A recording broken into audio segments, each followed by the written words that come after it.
chegada boa e quem tem a ganhar é o Braga, e isso nos ajuda não só no dia a dia, mas durante a época, porque é um jogador, é um guarda-redes experiente e pode passar essa experiência para nós mais novos. Não, é continuar trabalhando no dia a dia, e quem que tem que tomar a última decisão é o mister. Nós temos que pensar jogo a jogo, nós estamos dentro do nosso objetivo, nós estamos em 4 competições, então estamos alcançando nossos objetivos e estamos pensando jogo a jogo. Sim, é um mês que vai ser jogos domingo e quinta, ou domingo e quarta, se eu não me engano. Então vai ser jogos muito competitivos, temos que estar preparados para todos os jogos e queremos dar continuidade em todas as competições.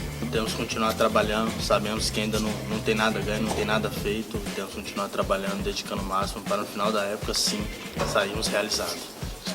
Como eu falei, temos que pensar jogo a jogo, esse é o jogo da Liga, então vamos pensar na Liga e sim depois temos que pensar no Benfica ainda, para depois pensar no Marítimo pela Taça da Liga. Como eu falei, vou continuar trabalhando cada dia mais, vou continuar me dedicando, me empenhando, e o mister tem que tomar essa decisão.